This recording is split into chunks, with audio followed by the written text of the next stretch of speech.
So I want to introduce Lawrence Kahn, who's our partner here, and who we're able to bring this amazing product into the marketplace with. And so, Lawrence, will you first just tell everybody maybe a little bit about your background, introduce yourself, how you became involved here with BECO, and a little bit about the product that you've developed here.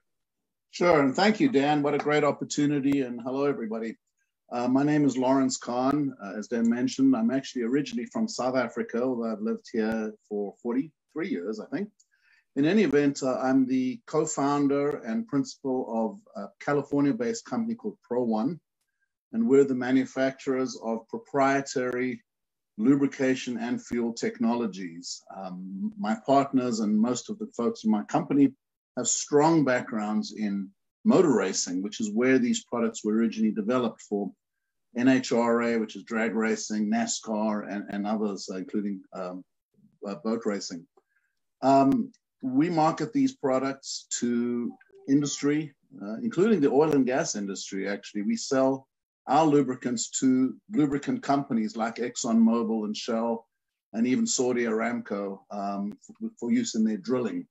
But our fuel technology is sold primarily for trucking and engine applications in industrial.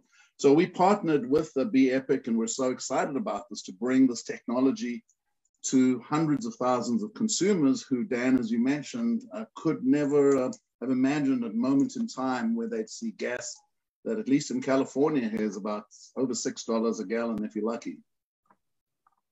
Incredible. One of the questions that we're quite often asked is the safety behind this product, and it always kind of comes up, is this product EPA registered? Yes, absolutely. In fact, to sell a product in the US that's added to fuel, you have to be EPA registered. And we have been EPA registered since, I believe, 2009 with this product. It took an inordinate amount of time and money to get through that EPA process, because while all other fuel additives can simply fly through by virtue of their ingredients, the EPA had not seen a product like this, a catalyst. And they had to go through special approval committees and so on to get it approved. But yeah, we are registered. You can find it online on EPA's website under fuel additives that are approved under the name Fuel Maximizer from Pro1. Fantastic. Lawrence, what's the difference, or what really makes this product different with the BECO fuel tabs than all of the regular fuel additives that you'd maybe see at a typical AutoZone or Walmart or someplace like that? So great question, Dan. They are as different as night and day. It starts with just the size of the product. As you know, the other products, STP, Lucas, and a million others, and there are many, many on the market, are typically 8 to 12 ounce bottles. You apply all of that to a tank. Our product uses 1 gram of a catalyst. It works completely differently, as I'll explain in just a minute. Those other fuel additives are simply fuel conditioners. In order to get through the EPA registration, they have to have 1 or more of 5 ingredients, and those are the same ingredients already found in fuel. So they simply are adding more of the stuff already in fuel, sulfur and so on. BECO fuel tabs are completely different. This is a catalyst.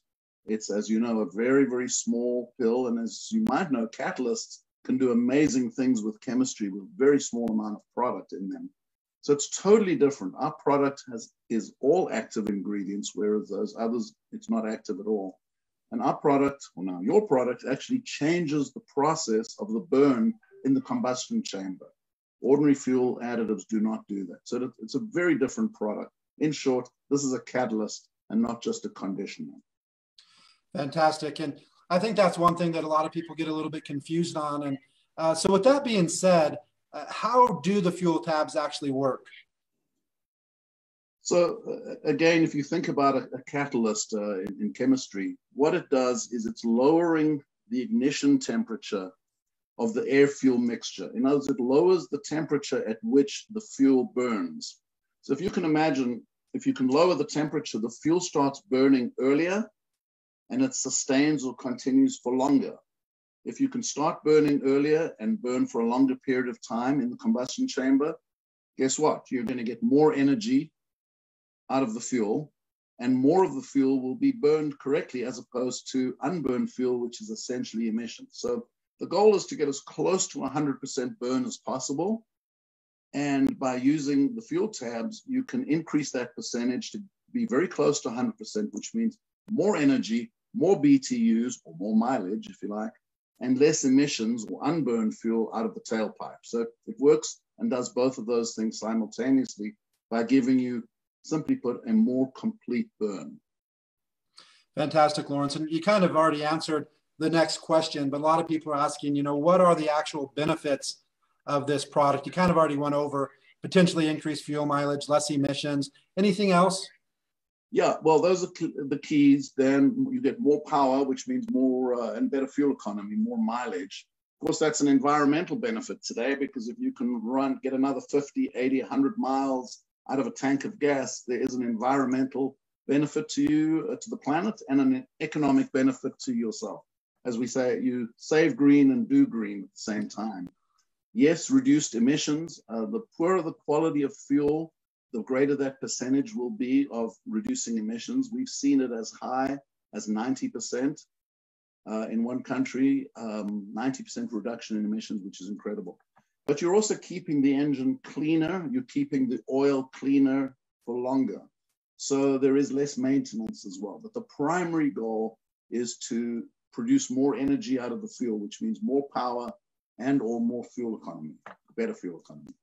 It's interesting you say that, especially about the oil changing. We've actually had a couple testimonials of people that have taken their vehicles in to have the oil changed, and the people actually asked, "Did you just recently change the oil?" Because it was so clean. So we're hearing all these same benefits that you're saying. So it's always exciting when the testimonials that we hear are exactly what the product's designed to do. Fantastic. One question that a lot of people have, just because this is a little bit different than some additives, are they compatible with both fuel or gasoline and diesel? And are the benefits the same for gasoline as diesel? So yeah, sure. Let me take those one at a time. They are compatible with all fuels, gasoline or diesel, all grades of fuels. They're even compatible with racing fuels, by the way, which is octane 110 or more. There's a slight difference with diesel, and as I mentioned, it's good with either diesel or gasoline. There's a slight difference with diesel in that you're actually also going to reduce a lot of soot in the engine and coming out the tailpipe, the black smoke, and as well as the other emissions, both visible and invisible. And you'll also see a reduction of DEF, or DEF fluid as it's known, or urea, simply because of the way it's cleaning up the emissions and lowering the temperature of the engine and therefore the exhaust. So all these things come together, but fundamentally the differences are very slight. The catalyst works in either type of fuel. It just does a few little extra things in diesel that are not relevant to gasoline, for example. But any gas, any diesel, great. And that's also something that we've heard a lot on people that have diesel with DEF that haven't done a DEF conversion or something. In many cases, we're hearing it drop the use of DEF down to 75% or more, which is a fantastic savings in addition to what they're saving on, the increased or potential increased mileage and stuff like that. Right. So again, I always love when you have a product that does what you say it does, and we hear about that from hundreds and hundreds of testimonials, even as short as we've had this product just over the last 3 or 4 months. But there's still been literally hundreds of thousands or more tanks ran through it. So we're hearing a lot of testimonials, and it's really exciting. Here's one of the main concerns that we have, and it's mostly out of some past products. I don't have any knowledge of the past products or haven't seen any proof that the things are even true of what some of the people are saying. But with this fuel catalyst, with specifically the B-Eco fuel tabs, can using these tabs void a warranty? So this question comes up a lot, especially on the industrial side of our business, where people are putting it into, multi-million-dollar pieces of equipment. The short answer is no. it cannot void a warranty. In fact, there is legislation in the US called the Magnuson-Moss Act, which specifically prevents a manufacturer of an OEM of a vehicle from voiding a warranty just because somebody used an additive. They actually have to prove that the additive caused the problem in the first place. I will tell you that companies like Lucas, STP, and many others would not be around if this was the case. So absolutely, they cannot void a warranty, nor is there any need to. All we're doing with this product is improving the fuel quality and allowing the engine to run more optimally. We're not changing the engine. We're certainly doing no harm to the engine. One other point, we have been marketing this and our other lubricant products for 15 years almost. And of course, we have tremendous product liability insurance because of the nature of the customers we deal with. And I will tell you, we have never had a claim, not one claim in 15 years, and none of our customers have ever made a claim. There is no harm that can come from using this product, only good. And either way, the OEM cannot void the warranty by law. Fantastic. And I think that's one of the most common questions that people have is, how do I know this isn't going to damage my vehicle? Whether it costs, $20,000 or $2 million, like you're saying, people have kind of the same concerns. And I usually basically say the same thing. If the actual manufacturers of the engines were worried about it, they would void it without question. And there's a lot of things that void engines or void warranties, that cause no harm to the engine, but yet they still void them because they don't want you to change with non-original parts and stuff like that. And so I do think that that's something that is very powerful that people should understand. And in addition to that, we've done, for sure, no question, hundreds of thousands of tanks already with the vehicle fuel tabs. You guys have probably done tens of millions of tanks over those years, and to not even have one claim is amazing. Now, one of the things going along with this, all the questions are a little bit the same. People kind of have the same concerns here, but how do people know, or how can people be sure that that the tablets actually dissolve in the fuel? So this question does come up quite a bit, and I know you yourself have done this testing with just in a cup of fuel with a little bit of agitation. It just takes a few minutes. What happens as soon as you leave the gas station, having filled up your tank and put in the fuel tablet, the fuel itself is moving. There's enough agitation in there that within a matter of minutes, literally, you will have complete dissolving of the tablet. And that doesn't matter what type of fuel or what the temperature is. So it will dissolve completely in just a matter of minutes because of the agitation of the fuel on the tablet. Yeah, and we actually did a video. One of our distributors actually did a video. I didn't do it myself. And it was very cold, below freezing here in Utah. Yeah. And he just had it in a plastic cup and was just slight agitation with a fork. And it dissolved, I think, in that time.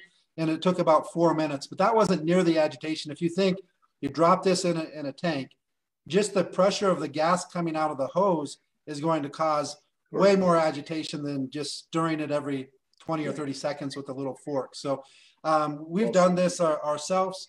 Obviously, you guys have done different things also that we're very confident. And when it dissolved in the test that we did, it dissolved completely. I mean, you didn't see any residue at all at the bottom of the cup. It was completely resolved. So you guys have done a fantastic job on your formulation. So I want to give you credit for that. And thank you for that. Again, we're super excited about it. Here's another question that I personally have experience with. So I could probably answer this question, but I'll let you do it instead. How do you use this product, the fuel tabs, with hybrid cars? So yeah, this question, of course, comes up more and more, and especially where we live in Southern California, it seems that every other car is either a hybrid or electric car. Of course, on a hybrid, you'd use it the same way with the gasoline portion of it. So when it's running on gasoline, you'll get the same benefits and it's going to work exactly the same way. Of course, when it's running on battery power, you're not going to see the benefits of the product particularly. So overall, most people see a lesser percentage savings than they would with a regular gasoline car. But to the extent it's running on gasoline, you're going to get better economy and less emissions and all the same benefits that would accrue if it was 100% gasoline. Has that been your experience, Dan? It's been my experience. I mean, really, there's no difference in the engine. It's just part-time that runs electric. Most of the time it runs off of gasoline. I would say most hybrids are still probably 90% of the time running off of gasoline, just like any other vehicle. But I actually did the most of my testing in a Toyota Prius that averages about 55 miles to the gallon. And the Priuses actually get better gas mileage in town typically than they do on a freeway, because on the freeway, you're using the gas part a lot more. When you're stop and go and stuff like that, it's using the electric part more. So a lot of hybrids are the exact opposite of other vehicles that do better on the highway than they do in the city. Most hybrids do better in the city. I tested up both, and I ran 10 tanks through both ways, and the average was close to 70 to 80 miles, close to 80 miles more on average. Not every tank. I'm going to be very clear that it didn't do better on every tank, but there's a lot of different situations, different speeds, different everything. That's why I tried to do it on 10 tanks. And so I saw a pretty significant difference. Gasoline here in Utah is a little bit less than California. We're about $4.20 for like 87 octane, which I put in that vehicle. But even there, it's about 1.5 gallons savings at 80 miles. So you're looking at, $6 or $7, maybe even close to $8 per tablet savings. So it's been significant even with one of the most economical vehicles.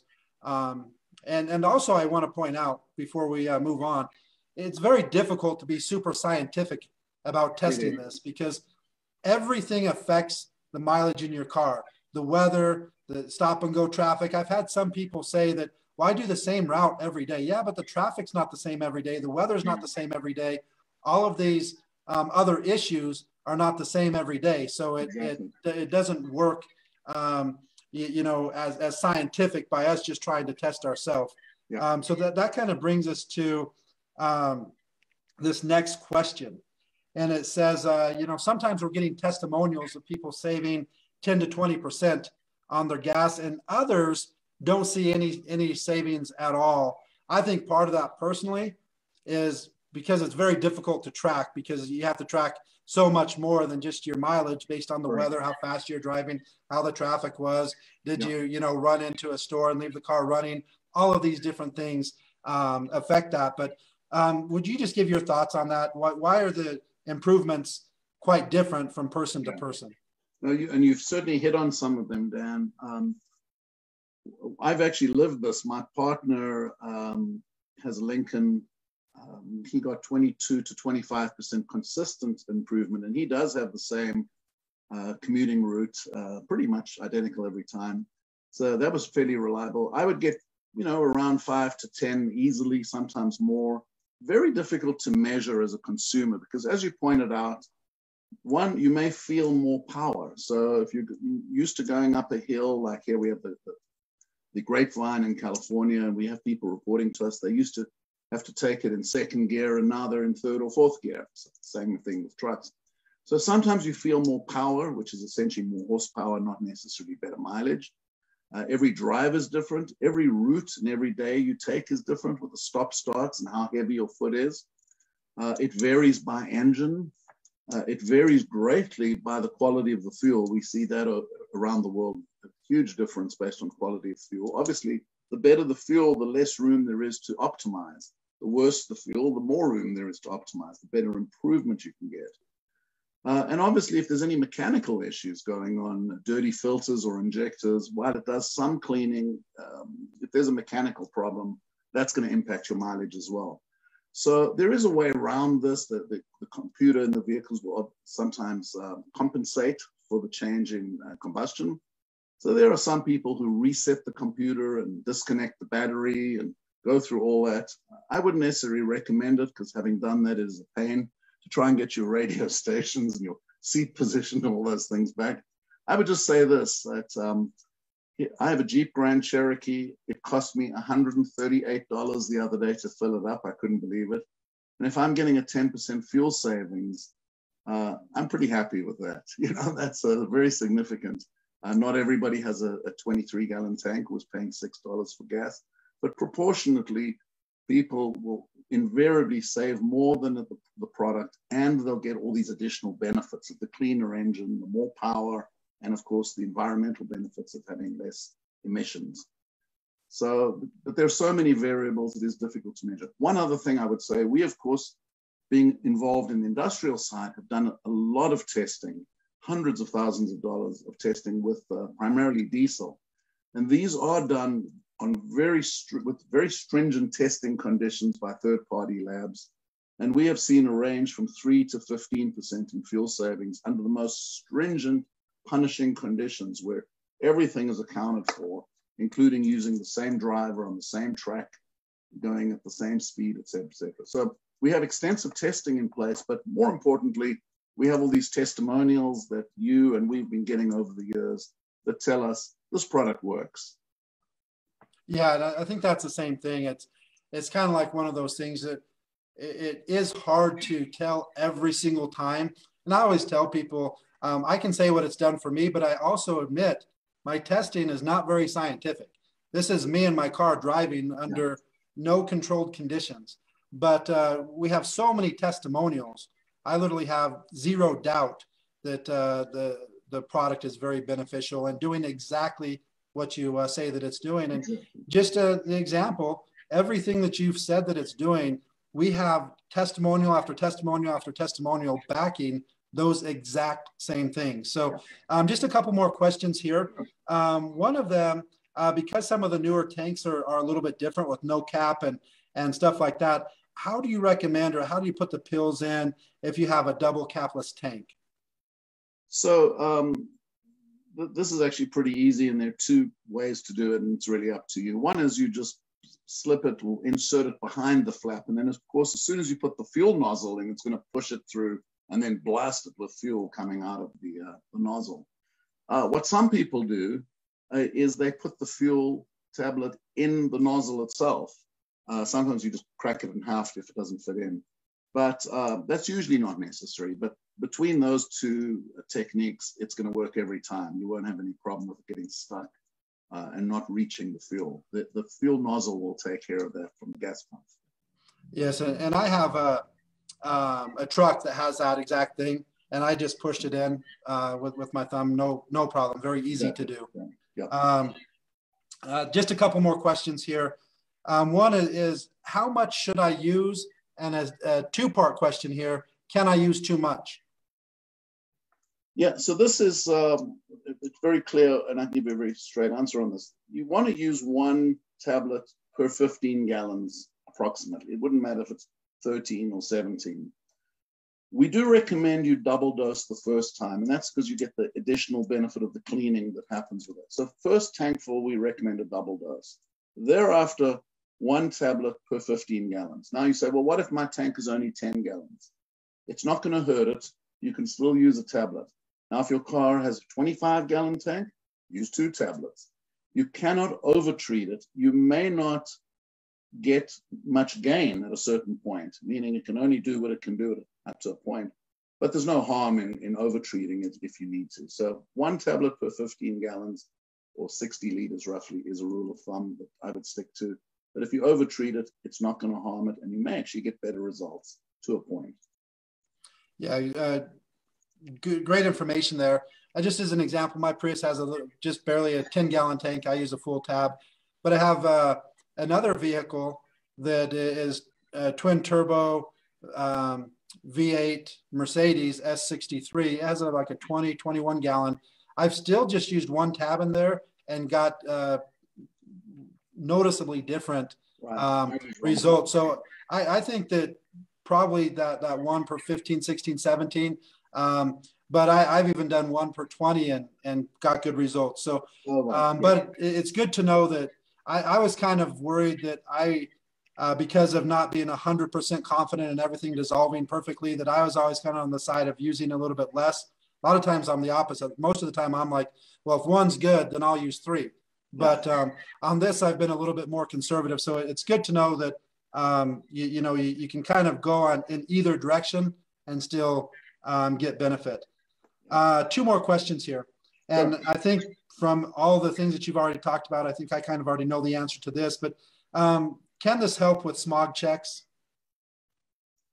Yeah, actually, we have dozens probably of testimonials of people, both in our company as well as folks who've used the product, who had this exact experience. They had an old car that failed a smog check.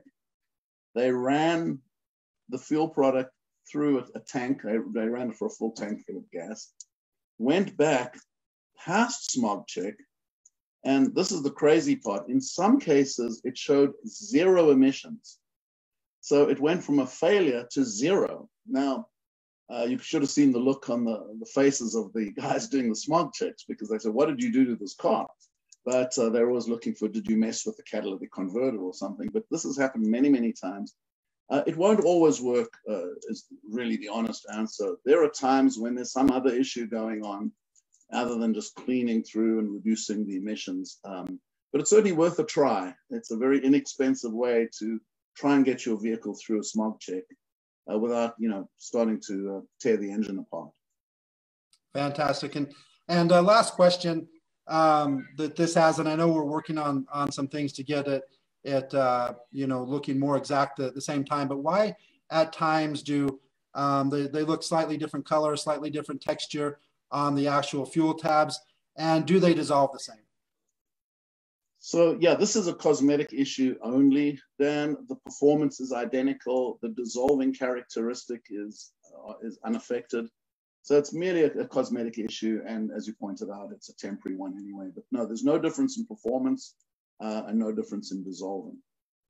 Yeah, anytime you're manufacturing things that aren't 100% synthetic color, synthetic everything, it's virtually impossible to have it look exactly the same every single time. So we just wanted to point out that even if it's slightly different color, slightly different texture, it's no issue, and it's to be expected in this type of manufacturing with the tablets. And so I think that's all the questions that we have for the most part, Lawrence. I want to thank you for your time. Thank you for all the research and money you guys have spent in testing this amazing product and allowing us, having trust in us to bring this out to the market, especially at this time when so many people are after it. Well, that's great. And Dan, thank you very much, not only for this opportunity to answer questions and any others that may come up in the future, I welcome them, but also for taking it to the market and letting people all over the world experience this incredible technology. And it's amazing what a simple little pill can do to a vehicle. But when you've got catalyst technology, great things can happen. And we're so excited that people all over the world are now getting to see the benefit and experience it, both for themselves, their pocketbooks, as well as for the environment. So thank you again for that. And thank you to everybody on the call for their assistance in promoting it.